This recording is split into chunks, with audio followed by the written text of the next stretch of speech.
ఇప్పుడు డీజిల్‌లో 2 రోజుల పాటు ప్రజలందరూ ఇబ్బంది పడ్డారంటే కాదు. 5 రోజులు, ఆరో రోజు, ఏడో రోజు రూ. 200 పెట్రోల్ పోస్తాము.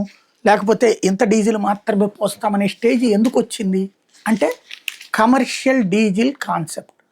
ఇది ఇప్పుడు బయటకొచ్చింది గదా! కేంద్ర ప్రభుత్వమే రాష్ట్రం మీద సీరియస్ అయింది గదా! ఏం జరిగింది? ఈ కాంట్రాక్టర్లుకి కాంట్రాక్ట్‌లోనే వాళ్ళు ఈ డీజిల్ కమర్షియల్‌గా కొనుక్కోవడానికి కూడా అందులో ఉంటది. అందుకే ప్రీమియం ధర అన్నటువంటి పాయింట్ మీదనే కాంట్రాక్ట్ ఎక్కువకిస్తాం. అంటే మనం రూ. 90 డీజిల్ అయితే వాడికి రూ. 153కి ఇస్తది. ప్రభుత్వం ఇస్తది. కొనుక్కోవచ్చు కదా ఆడు.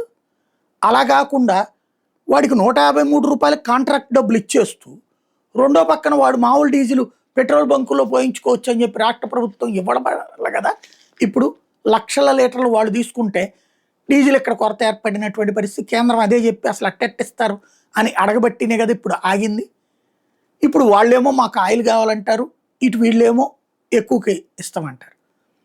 అసలు ప్రజల్ని 5 రోజుల పాటు నరకం చూపించిన పాపం ఎవరిది? కాంట్రాక్టర్లదా? రాష్ట్ర ప్రభుత్వానిదా? పెట్రోల్ బంకుల వాళ్ళదా? ఏమీ పట్టని మీడియాదా?